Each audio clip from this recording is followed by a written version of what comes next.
In today's video, I'm going to teach you testing a Zap. Make sure your automation works before turning it on. Before you switch any automation to run on its own, a quick test can save you from surprises. We're going to walk through how to test your trigger, validate each action, review the results, and then publish and turn your Zap on with confidence. Start by opening your Zap and heading to the Trigger section. Click Test Trigger. Zapier will reach out to your connected app and pull in a recent sample, like a new form entry, a spreadsheet row, or a message, depending on your setup. If you see sample data appear, that means your trigger is configured correctly and the connection is working.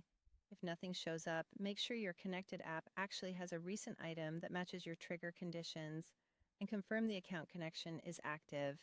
Next, move through your Zap one action at a time. Click into the first action, then click Test Step.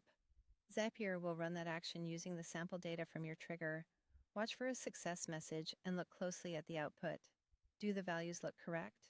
Are the fields populated the way you expect?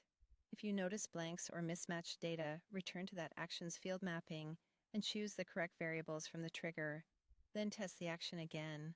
Repeat this process for every action step in your Zap so you know each piece works on its own. After you've tested, review the test results pane. This is where you confirm that the right data went to the right fields.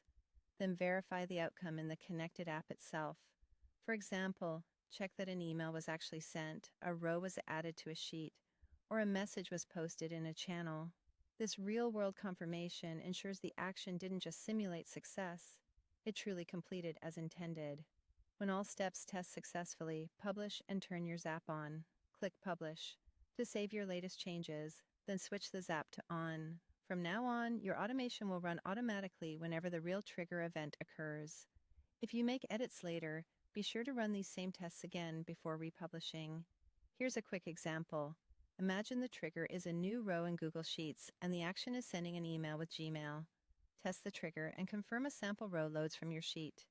Then test the action and verify the email sends and arrives. If both checks succeed, your Zap is ready to go live.